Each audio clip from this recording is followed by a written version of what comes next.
Thank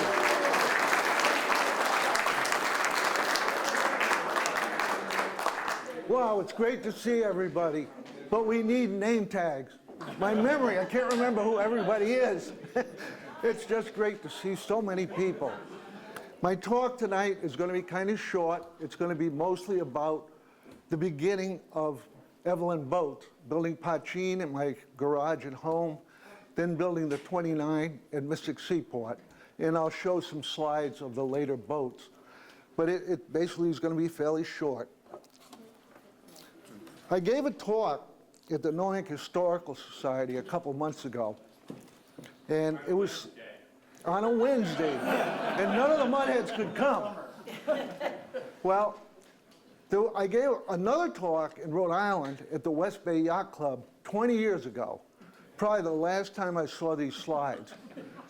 Then when I heard I had to give the talk at the Historical Society, Mary and I tore the house apart looking for the slides, and we found them. They're 20 years old. Some of them are 30, 35 years old, but I found them. When I gave the talk 20 years ago, I brought a bunch of slides, and I started showing them, and they're of something had nothing to do with boats. And so I had to fake the whole talk at the West Bay Yacht Club in Narragansett Bay. And so I said, well, what am I going to talk about? And we faked the whole thing. We got the whole crowd involved in designing. Do you want to design a powerboat? You want to design a sailboat? They voted, sailboat. How big? What do you want? So the talk went for an hour. It was pretty good.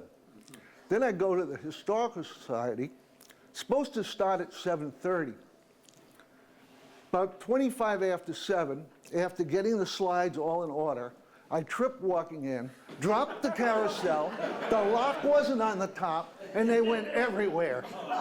We grabbed the slides, Mary and I said, what are we going to do? We can run to the yacht club, but there's nowhere to project them. So we ran back home, projected them on the refrigerator door. Got half of them upside down, a lot of them backwards, but I gave a talk. It worked. So that was pretty cool. So I got invited to do this talk, and we go to grab the slides about a week ago. We can't find them. They're nowhere. We're trying to sell our house. So we rented a van, and we took a lot of stuff up to Maine, where we built a new house. So last Wednesday, I wake up in the morning. I said, Mary, the slides are in Maine. We took them to Maine. So we jump in the car. We drive all the way to Maine, tear the place apart. There's no slides. I come back home Wednesday. No, when was it? I don't know. Saturday, last Saturday. And we're sitting there. I said, they've got to be in the house. We've torn the place apart. They've got to be here.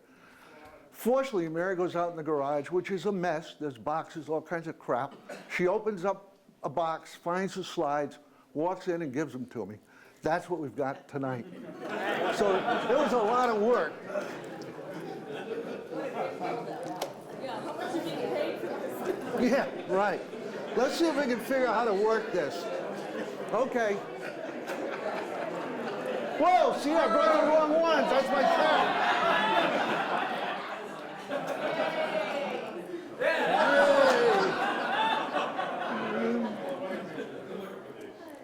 Well,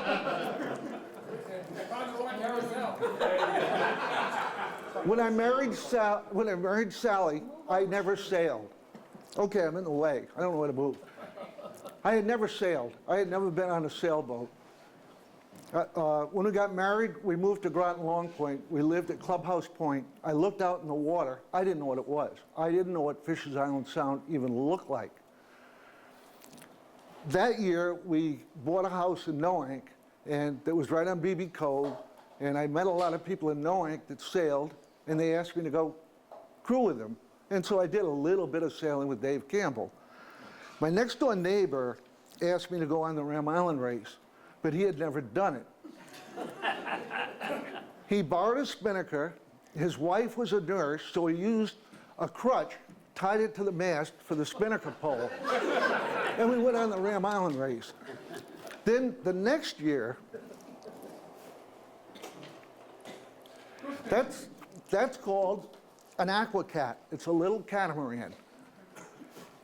That was the first boat I ever had, and I sailed it all over BB Cove, all over Fisher's Island Sound. And Donnie Hetherington and Joanne, who are here, they named the boat. What's the name of the boat? Goose Pimple. What year was this? This was about 1970. Yeah, it was exactly 1970. In the 1970 Ram Island race, we went out with the fleet, and I worked for Bill Ames at that time, and he had a boat called Black Arrow. It was a real winning Ludus 33. And on the backside of Ram Island, we sailed around him 3 times, and then took off, and we were the first boat in the fleet to finish, obviously not in the race. The next day at work, Bill says, "What the hell is that thing with a bed sheet for a sail?" It was the stupidest looking thing, but I never saw anything go so fast. And that was really a cool thing for Bill to say. The next thing that happened is Sally gave me a da-da-da. In Noank, there was a Noank Sailing Club, and they sailed in West Harbor. And so we started racing every Wednesday night in West Harbor. That was my beginning of really racing. And as time went on, we went over to Stonington, sailed in the Stonington Dinghy Series, and sailed against Rodney and a lot of people over there, and just started to learn a lot. Then in 1971, I bought a Cal 224, and Bill asked me to sail in off soundings, spring off soundings. Well, I had never been to Block Island. There are 42 boats in Class C1. There was Class C1 and C2, and those are the fin keel boats. We had 42 boats in our class, and I was really happy. We finished 42nd, but I found Block Island. I'd never been there. As we got closer and closer, it looked like 2 pieces of land with a hole in the middle, and I said, well, that's Point Judith, and that's Block Island. All of a sudden, it was one, 3 years later, we won off soundings. Same boat, same crew. We just got better, and we did good. And sailing back that fall, I said, I think I can design and build a boat. When Sally and I got married, I came back from our honeymoon in California and went to EB. That Monday morning, Bill Ames said, you've got to go back to San Diego. We've just acquired a new company called the Marine Technology Center in San Diego, and they've got a tow tank, a tow basin, and you've got to go out there and get involved in running that. So he ships me out there for a month. Sally moves from Long Point back home with her parents, and that was a great way to, start a marriage. But I learned a lot working there.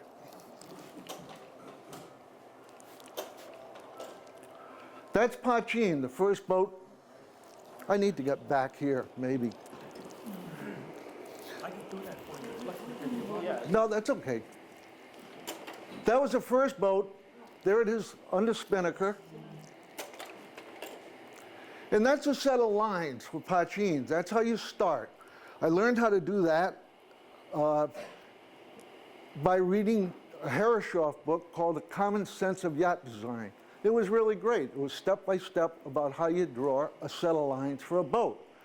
And from that, and Donnie Hetherington helped me loft every boat I ever designed or built. We cut frames, just pieces of plywood, shape of the boat. That's in my garage. There we are, using a plumb bob, screwing the frames down to a strong back. And then you use wooden battens. The wooden battens there came from a sawmill in Rhode Island, Thompson Sawmill, and I used absolutely green wood. I couldn't afford dry wood, so I said, well, I'll use the greenest wood I can get. In the time we have to build it, it won't dry out, And we didn't have much time. Let's see, where did this thing go? There it is, okay. That's in the garage. That's a picture of Don Pan. Don had a Ranger 26. He was a really smart engineer at Electric Boat. He had a master's in mathematics. He helped me do a lot of calculations, but he helped me do a lot of building. And there he is attaching a closed cell foam called Airex, and he's attaching that to the battens by drilling a hole through the foam, through the battens, and tying the foam through with string and a toothpick underneath to hold the string. So there's somebody under there tying little knots, and there's thousands of little knots. How old is that photo? That photo is 1974. Okay, so that's not Frank Murphy with hair? No. I wonder who that is. Does anybody know who that is? Woody, who's that? Woody's right here. No, it could be. That's Peter Wolfscale. A lot of people probably remember him. He had an Evelyn 29 called Lobo. That's Bill Welty, who was a naval architect at Electric Boat, a graduate of Webb. And he was the guy that told me about this foam core that came from Europe called Airex. That's just a picture of Pachin when it was flipped over. We're putting the deck on, the deck beams. That's my next door neighbor. Howard Davis. Howard Davis was a really character boat builder. He had an accent like he lived in Maine. He never left knowing, but he had this wonderful accent. And he was a true shipwright. I mean, he worked at all the boat yards, did all the things with wooden boats. And his main thing was he was a caulker. He would caulk the planks, and he had all these caulking hammers. And when he retired, he went to work at the seaport. And his favorite saying was, "I used to be a caulker, now I'm a talker." Well, the funny thing, he sees me in there sanding the deck beams. They're ash and mahogany that we glued up on a frame. And I'm in there sanding. And he comes over and he says, "You're doing that all wrong. You need a furniture scraper." And I said, "I don't even know what that is." "Well, it's a sharp blade, and you pull it along the wood, and it cleans the glue off." And I said, "Howard, I don't know how to use it. Would you get in the boat and show me?" He said, "I don't get in fiberglass boats." There he is. That was the most embarrassing thing for him, to have that picture taken. There we are, moving Pachin out of the garage. The only way we had to move it was get a lot of people, lift it up. We had to do that when we turned it over, and then we had to do it when we brought it out of the garage. That's hard labor, and it's at night. You know, we're doing it.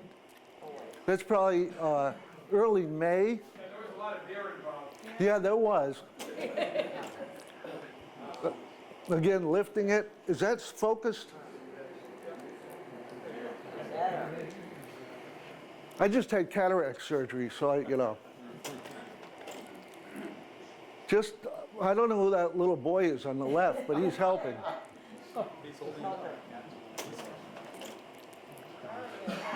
There it is, flipped over, and we're fairing it and sanding it, and everybody knows what that's all about. There's the keel plug that Bob Wilkinson made, Donzo's father. He made the wooden plug, and the keel was cast in the Stonington foundry. There we are. The boat, we've lifted the boat up in the cradle. The keel's been delivered. It's laying flat on the ground. It weighs, I don't know, 1,700 pounds. How the hell do you get it up in the air? We did it. You know, we tied ropes to it. We got people. We lifted. Then we had to move the keel under the boat and jack the keel up onto the boat. But it was all done by, people, volunteers. There's the keel again. We're looking at it, trying to, whoops. That's Donzo with hard sail. Yes, it is. That's Donzo with a hard sail. And there's the boat with the keel on it, sitting in the driveway. How about the color? Yeah. Pachin green. Pachin is a Gaelic word for home brew. And that's what it was named. Is that the one that didn't fit through the toll booth? Pardon? Is that the one that didn't fit through the toll booth? I don't know. There it is at the launching, getting ready for launching. Sally christening it. Very wide, very strange looking at the time. I wanted to bring a half model. One of the high school kids that I hired to help me ferret and paint it made a half model of the boat in his shop class. He was a senior at Fitch. He made the model at Fitch, and then he got a grade of a C for his senior project. It was terrible. The model was beautiful, but the teacher couldn't stand the colors. You know, he painted it orange with a green stripe, and the teacher said, no boats are painted that color. So Bob, you mentioned the tow tank lab in California. Were Yeah. you testing the boats in that? Or No, I just learned. I learned things. Another picture. Now we change, going from the 24 Pachin that was built in the garage to we formed a company, it was called the Boat Company of Noank. Mysitc. No, there was another one. Boat Company of Mysitc was where you worked.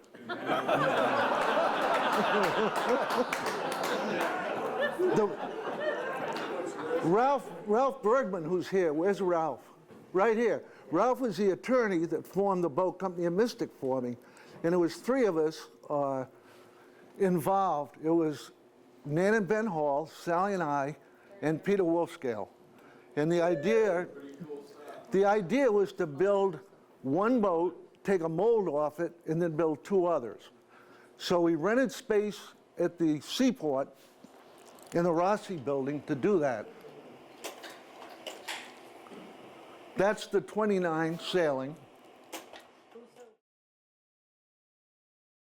Putting the Airex on it.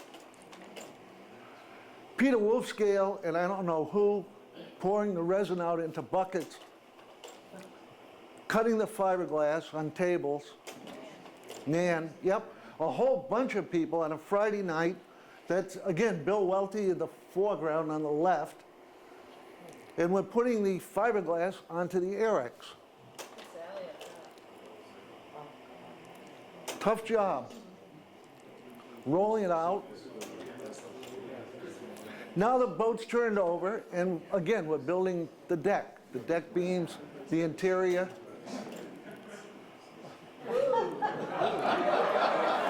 That was a long time ago.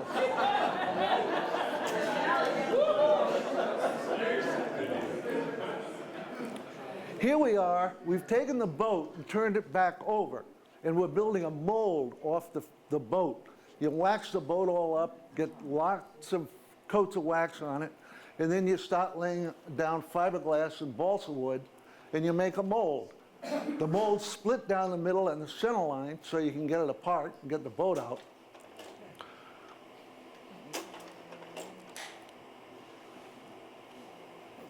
Marking the water line. That's Ben and Nan and Sally fiberglassing the deck. There's Ralph and Peter with a water level marking the water line. Hopefully it was somewhere near where it should be. Again, doing the same thing.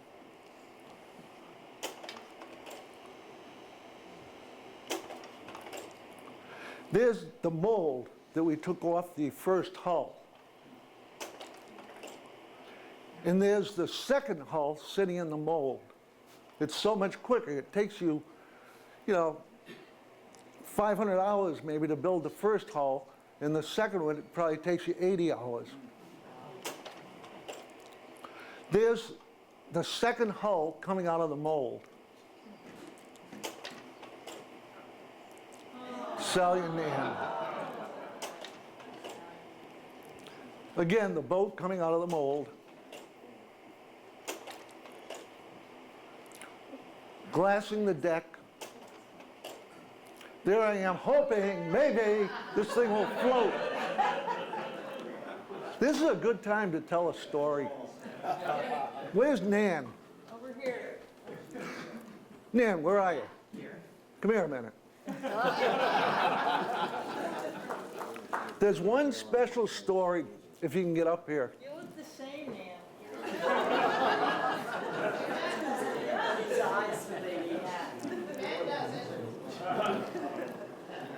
I want Nan to tell a little story about when we took that boat to Block Island for Block Island Race Week. Right. We won every race.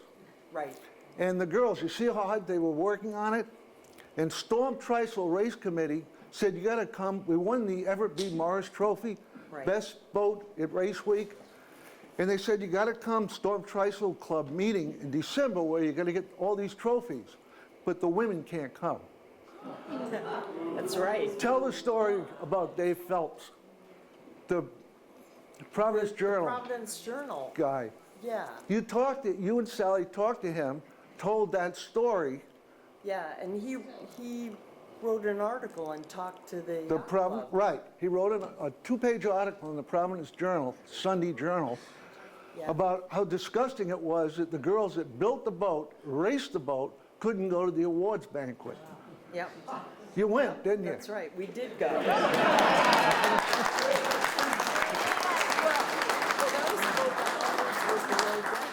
The what? Yeah, that's a cool thing. What year was that? 75. Yeah, 75. Yeah. Yeah. The new 95. Just stay here with me for a minute. Yep. Okay, if I can get this working again.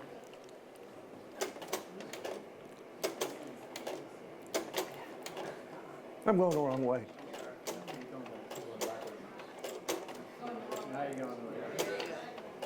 I'm trying to get to something. That's the 3 boats sitting up at the seaport, all being worked on.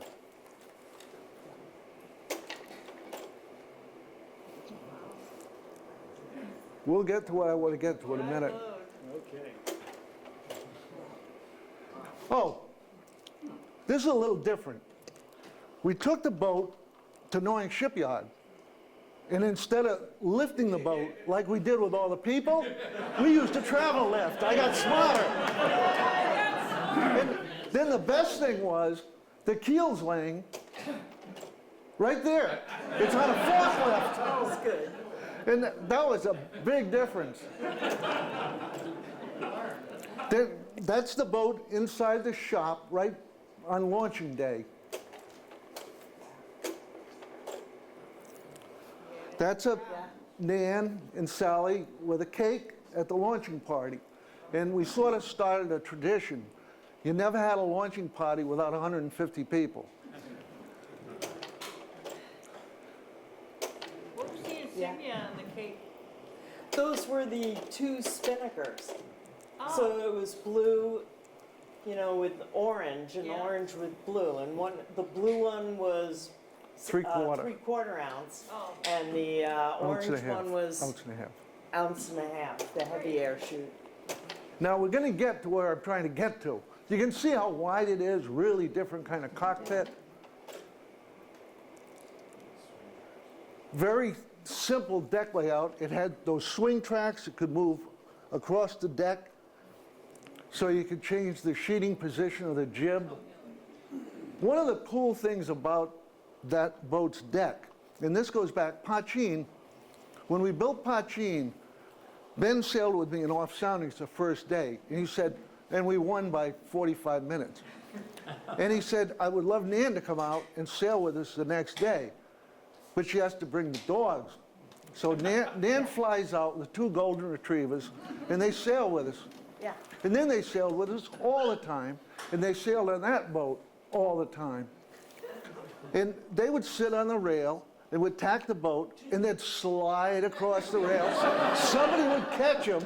They never fell over. Oh yeah, dog overboard in Stanton. Yeah, that's right. Yeah. Then there's a The couple. Denmark trophy. Yeah. race. Yeah. we were sailing at the Sag Harbor Yacht Club, Shelter Island. It was foggier than hell. Nan got one of the dogs to go up and sit in the bow pulpit with a hat on, and I think sunglasses. And after the race, some guy gave us a really hard time for movable ballast. I think he protested us, and then he got really mad, because why is the dog on a boat up there like that? And I said, because he's navigating, it's foggy. He knows where the land is, he's telling us where to go. And the guy believed it. But one more picture. I hope I go the right way. Now, that's a view from the top of the mast looking down on the deck. Where are the halyards, Nan? Below deck.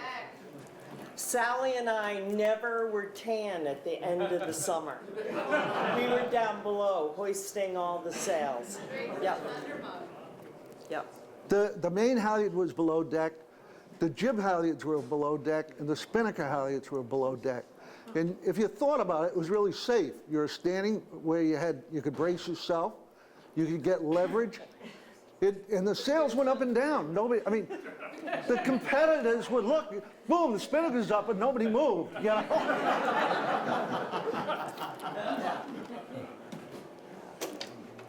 Thanks, Nan. Okay, Okay. thank you. Good time.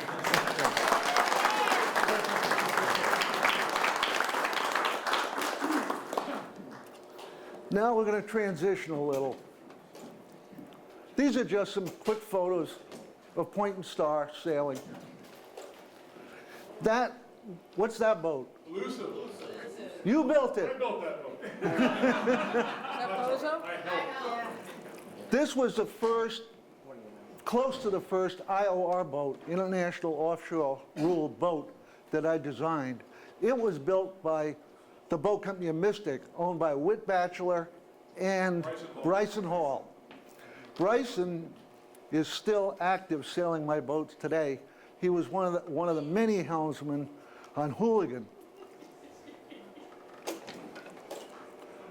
And that's a picture in the Ram Island race. I think Elusive finished like an hour ahead of the boat. What happened? We got to the weather mark, the current changed, and the wind died, and we smoked. we were taking naps.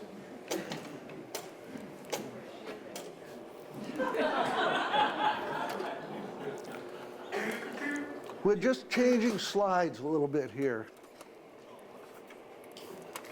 We're going to go into another era.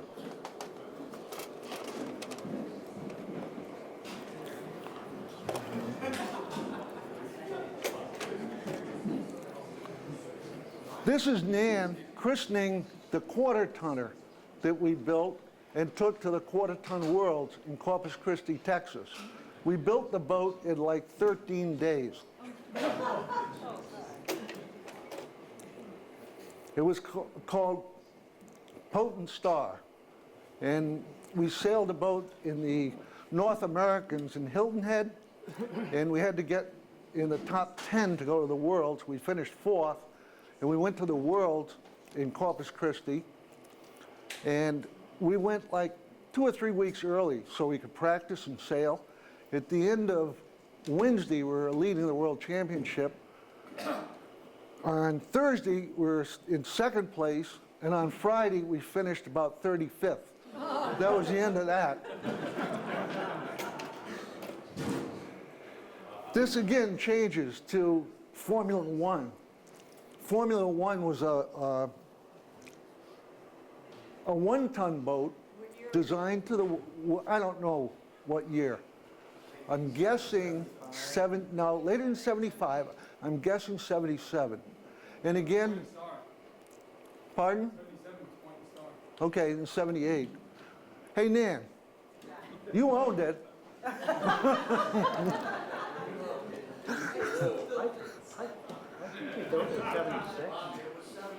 77? Yeah. Whatever. Anyway, it was my first 1-ton design. The first boat was designed for Dudley Butler, who lived in Mysitc, and Don Kaplan. And the boat was built by a company called Recreation Marine in Warren, Rhode Island.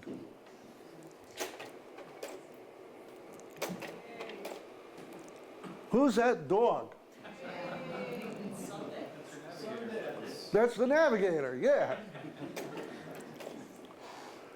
Anybody remember that guy? Bill Dodge. The significance, he gave a speech at the launching. He owned the first one-ton boat ever in America, the Hawk. And it was owned by the Hawk Syndicate in Mysitc. And I did the SORC on that boat a couple times. And Bill gave a talk when we launched Formula One. Another cake. You had to have a lot of people, a lot of cakes, and a lot of booze. Oh yeah, now we know the year.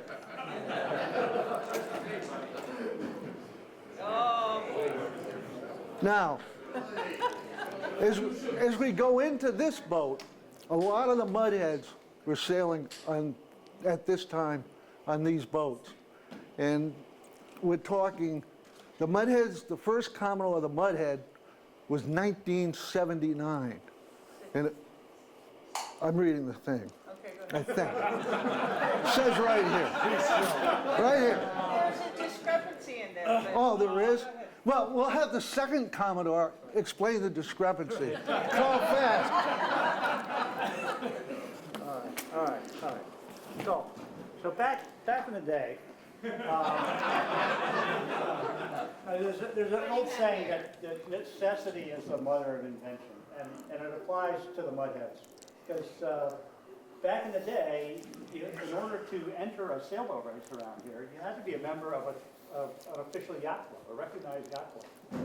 And there were a lot of young sailors who were not at that point members of any of the local clubs.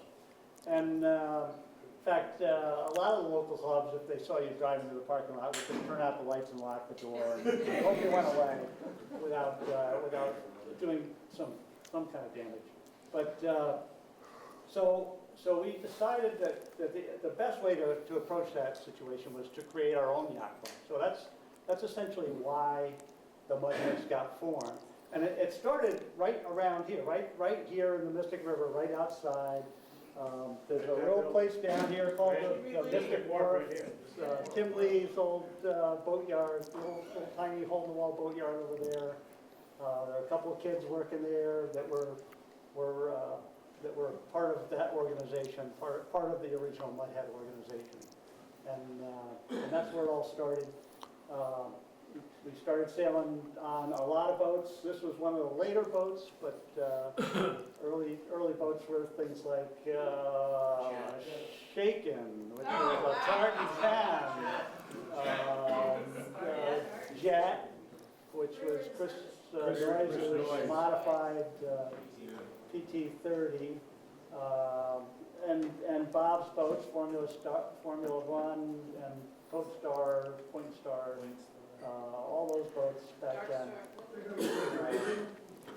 The Raven was in that era. I mean, all this was happening in the early 70s, mid 70s, where the boat building kind of boomed at that point, because all it took was a couple barrels of resin, a few rolls of fiberglass, bucket of MEK, and some of your buddies, and a little bit of Arex, and you could build yourself a boat in your garage. And a red crayon. What could, Yeah. No, an Etch-a-Sketch. Glenn remembers that.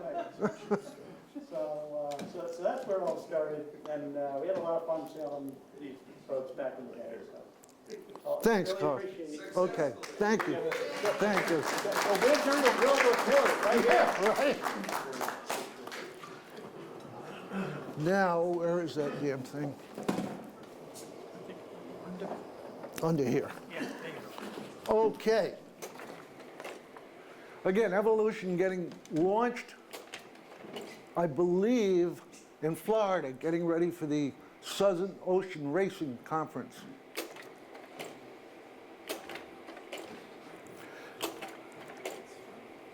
I'm going back.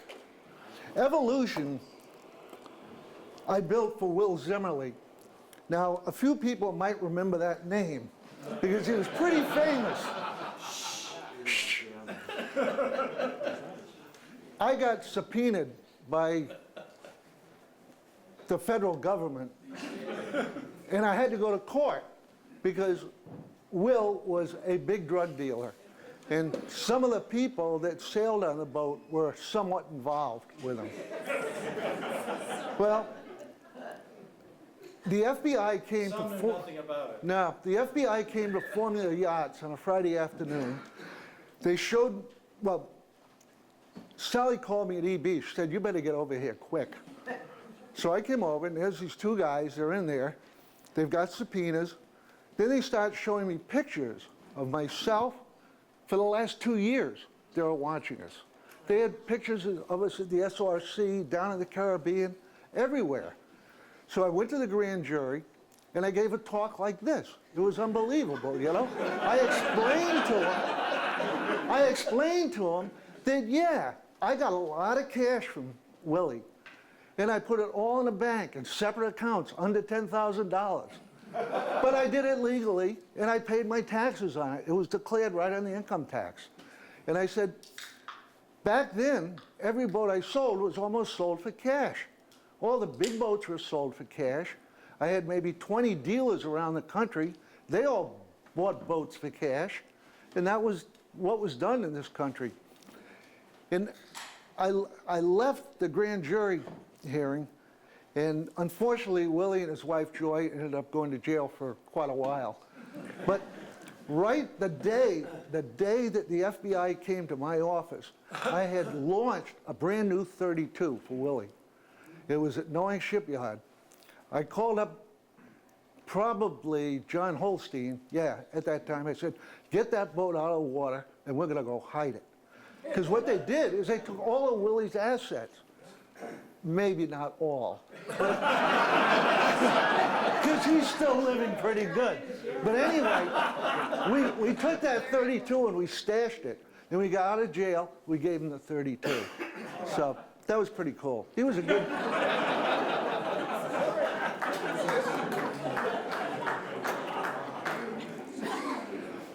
Bill Nerney, where's Bill Nerney?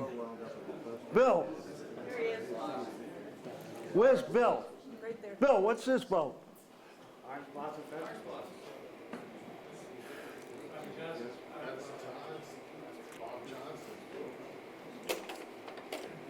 Well, I'm going back.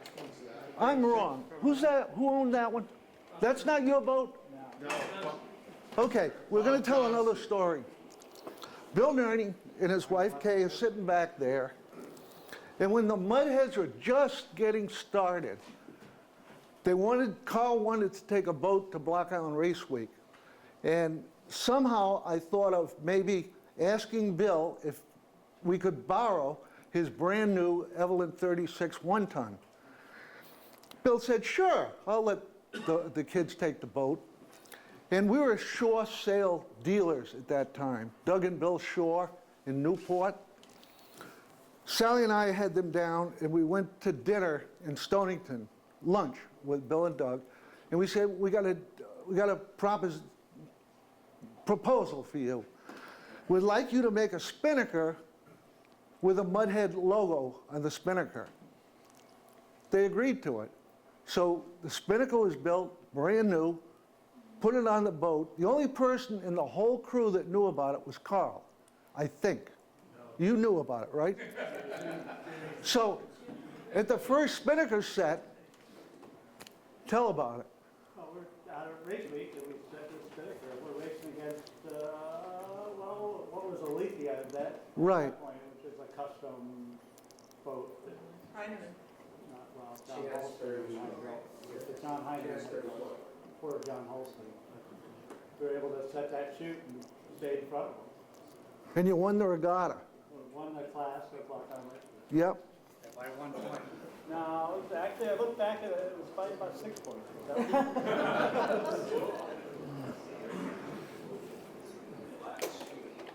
Now we switch.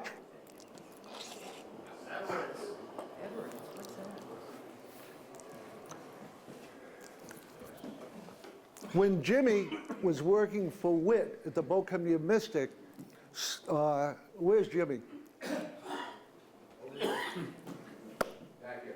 Me. Jimmy was involved with every boat built, starting with the 29. He wasn't involved with every single one. And he's just made the half model of Hooligan that's on display over there. He looks the same. With interchangeable keels, collect all seven. Right, right. Well, I had a customer from New Jersey that wanted a boat built for the Morsey Internationals in Charleston. And I designed a custom boat for him.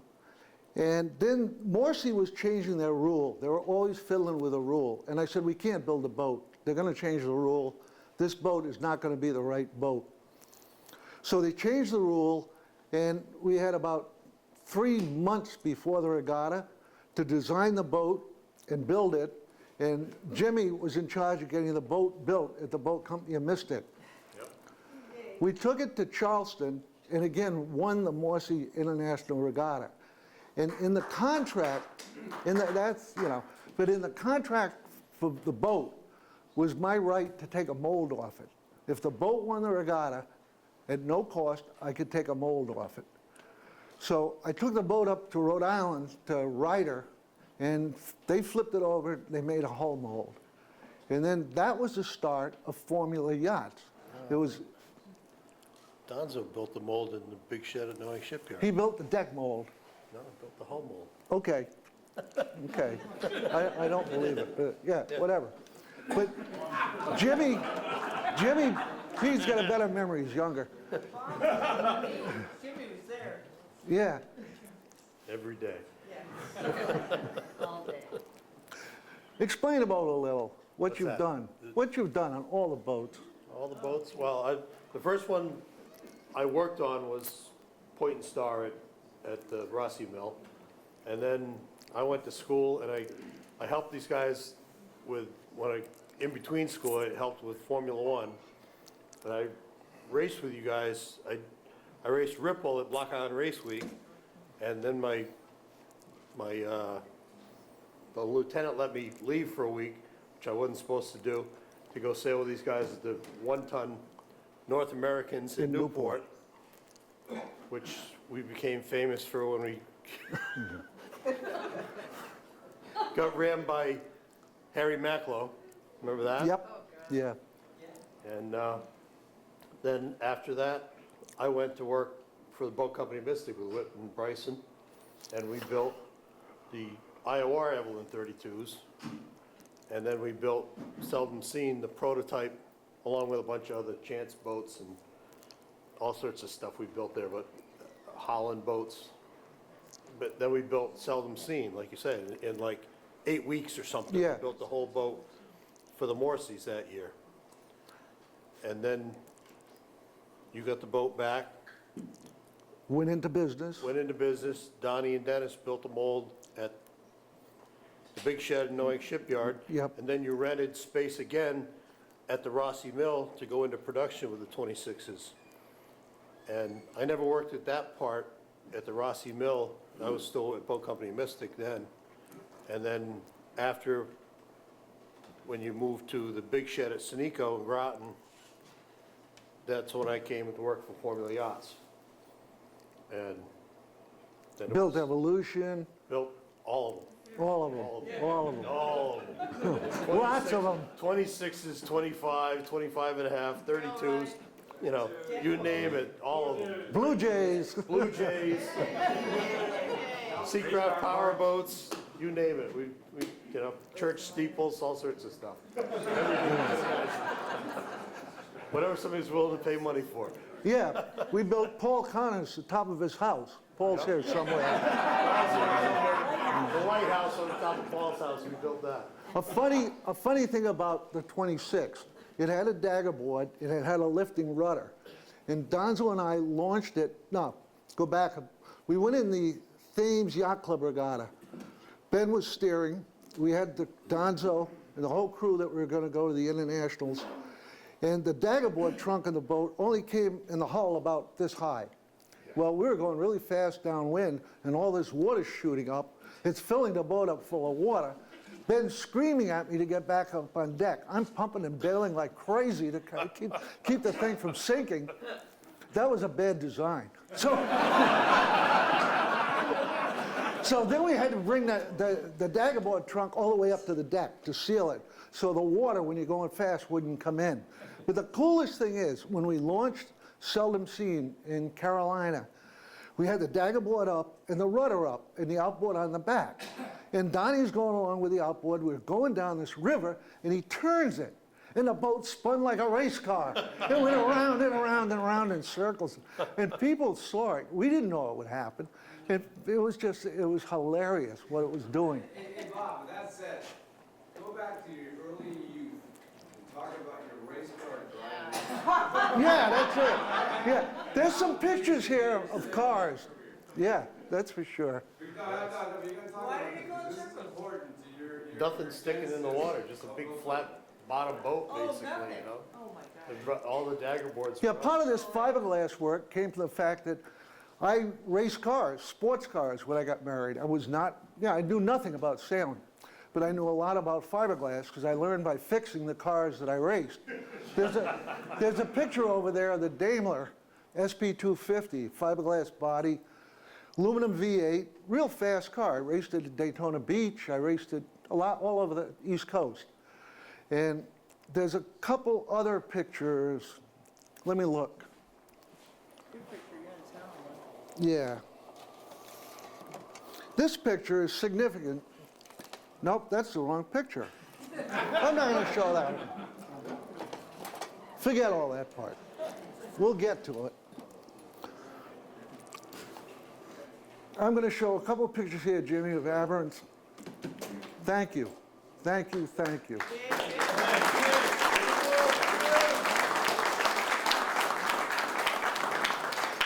I'd like to introduce Paul Hewitt. Where is he? He's right over there.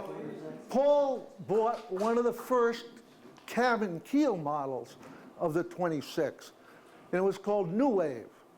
And Paul, come on up and say a few words. You can talk about anything you want to talk about. You can talk about going to Bermuda. You can talk about anything. Really? This wasn't fair. I didn't want to. Tried each other? Wait a minute. Bob asked me, first of all, do I remember any stories about the old Mudheads? And I remembered one because I saw Frank Murphy collecting the money at the door, and it was contributions, but he's been doing that a long time. And The street corners. I can remember, we always had a fancy Christmas party. The Mudhead Christmas party wasn't always as big as it is now, right? I think we had about 20 people for a few years in the early mid-80s, but it was always fancy. You had to wear a jacket and tie, always. I do remember once, and Frank would collect the money at the Christmas party for the dues. I think it was $15 then and maybe $5 for the party. I remember him pulling out from the jacket of his blazer the checks that he had collected from the party the year before. He hadn't worn his blazer at the same party.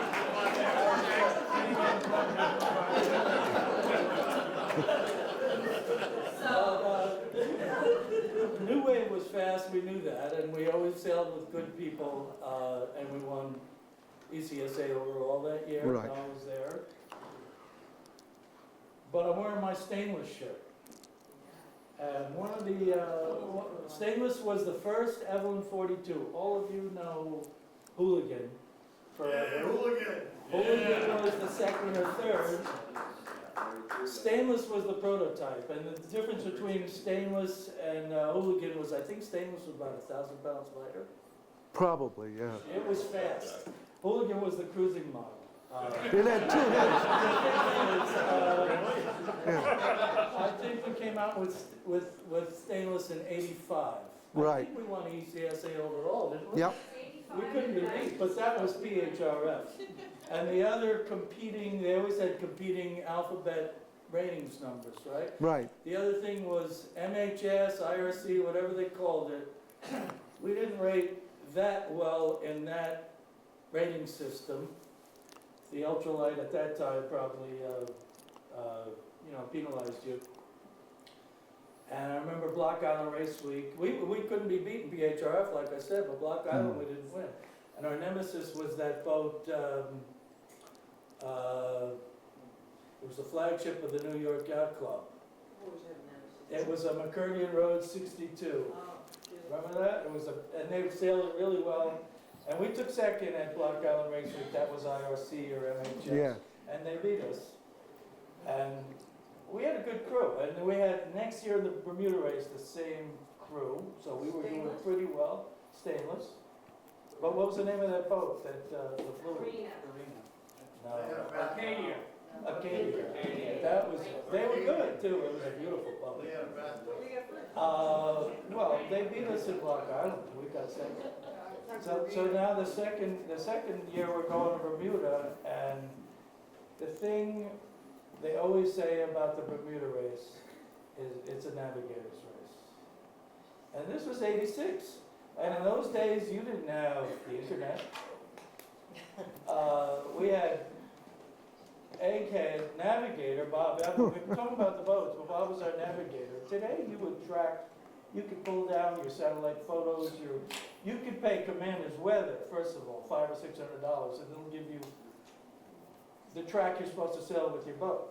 You know, they've got all the measures of your boat, they've got the weather predictions for the wind and the tide. You didn't have any of that then.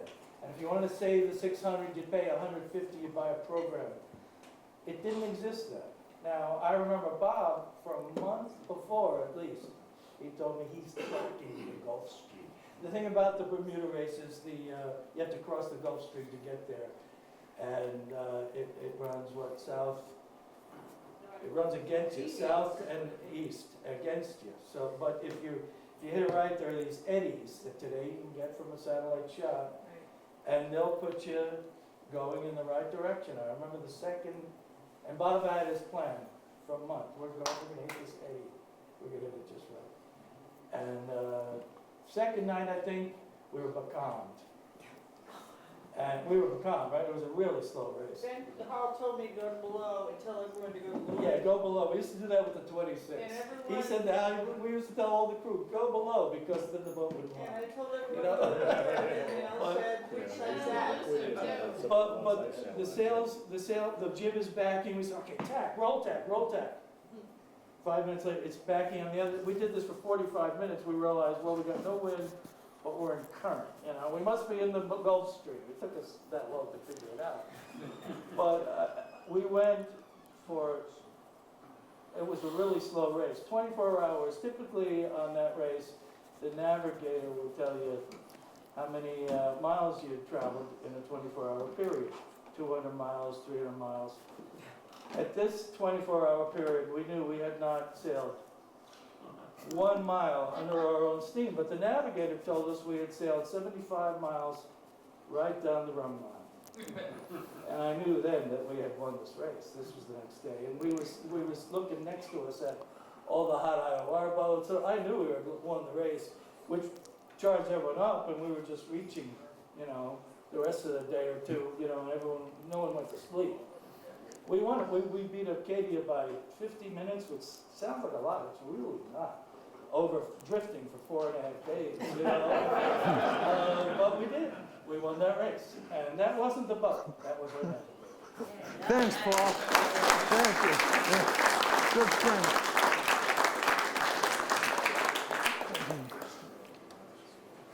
Again, this is the 26, hull number 1, after Seldom Seen. This is the first one built that I built under the company Formula Yachts.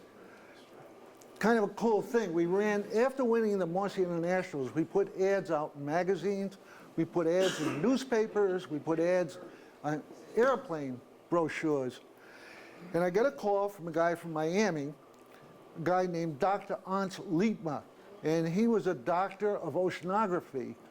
And he bought the first boat. But what happened, he flew up here, drove to Noank, stopped at the gas station in Noank, asked where Formula Yachts was. They said, who? They didn't know what it was.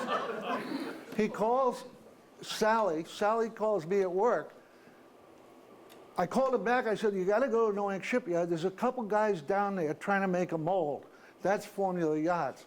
Well, he ended up ordering a boat, and he ended up ordering it in this pink color for Florida. We took the boat to the Miami Boat Show, and it was unbelievable. We sold 6 boats at the boat show. I've never sold a boat at a boat show, ever. But that was the start of Formula Yachts. And we put a sign up on the boat. There was going to be a race off Miami after the boat show. And I said, anybody that wants to crew in the race, just sign up. Well, we got a crew together. We launched the boat. There it is in the water. And there we are, fitting the lifting rudder onto the boat. And again, we took the boat out and won the race in Miami. It was no big deal, but there were 45 boats in the race. Nobody had ever heard of us except for winning the internationals. Pink boat, no less. Yeah. That's just another picture of the simplicity of the deck, the swing tracks, the fractional rig. The 26s were built fractional masthead with a dagger border, with a fixed keel, with a cabin, without a cabin. You could buy it any way you wanted. We put wing keels on them. We put all kinds of experimental keels. And it was a lot of fun. You learned a lot. There's a boat that really helped Formula Yachts. Profit. It was designed for the Marcy International rule. We took it to Lake Erie and won the international championship with that boat. And that was a big start into keeping Formula Yachts going. Michael's here, he owns it Now, Bill Nerney, any idea whose boat that is? 32. Is it yours? No, I don't recognize the shoe. Anagata, It's black and white, isn't it? Blue and white? No, no. I'm not sure. I don't have a lot of photographs here of the 32. Bill owned hull number 1, and Bill has owned a number of Evelyns, probably about 100 feet worth of Evelyns. And he's been so good in helping me keep the business going. But I believe this is us sailing in really early spring conditions with one of the very first 32s. John, what do you think? 32. You don't know that number, do you? No. 31763. Well, this is the one that started it, and this is the end of the talk. And thank you, but I'm going to show you a few things. This is kind of fun. This is how the world has changed. I'm going to hand this around. Is that heavy? Is that, what's that weigh? That's the equivalent. They're the same strength. yeah. The old stainless for a big rig or carbon. This is Hall Spar's carbon rigging with a titanium fitting that Ben Hall put on his 32. Ben took a 32 and cut the keel off it. This is after he had that 32 that won Block Island Race Week. He won Block Island Race Week with his old 32. And then he bought another one with Bill Burgess. Took it to Key West and got a second. Took it to Charleston Race Week and won overall, first in the whole regatta. Then a few years later, he brought it home, and he had bought a house in Florida, he and Bill, where it was very shallow water at the dock. So they wanted to take the keel off and put a lifting keel and a lifting rudder. Well, the coolest thing is they bought a Melgis 32 keel and put it on an Evelyn 32, and then built the rudder, and then went up 4 feet on the rig, and then changed the rigging from wire rigging to carbon rod, And the PHRF committee said, well, gee, thank you. I think we'll just lower your number quite a bit. And they did. But the boat still was fast. It was very, very successful. And a lot of the old boats are still sailing great. People have gotten smart in how to keep them running, how to put them back together. John Fries did a lot with his customers and our friends that had 32s, and has changed the way the boats are being sailed. And John, come here and tell me a little bit about what this picture is.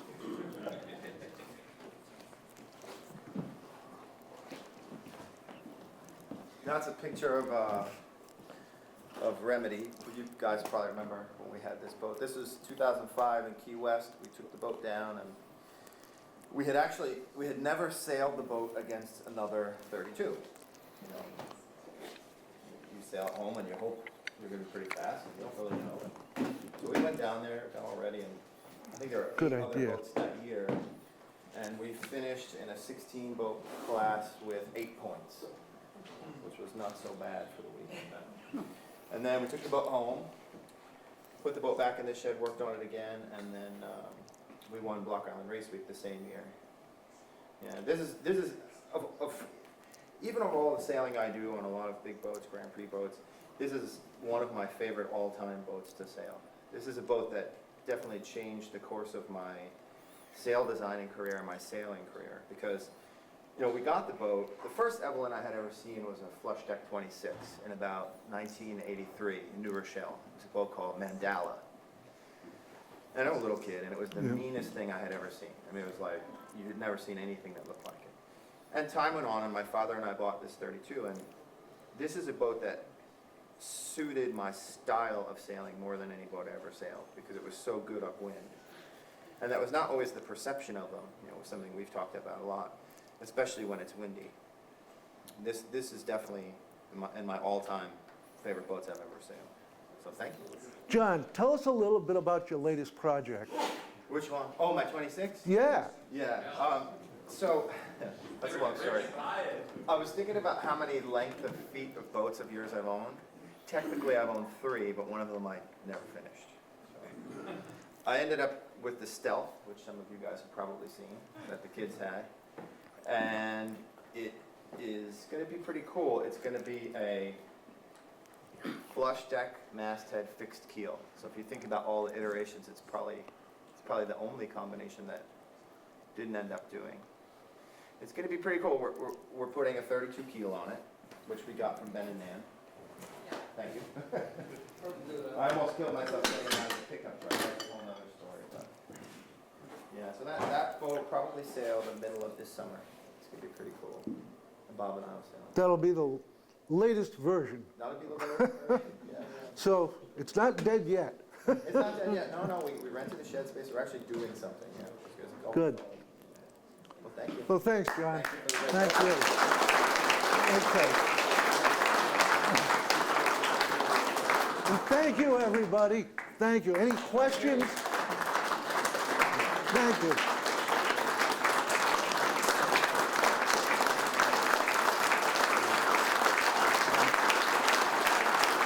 That's great. Amazing.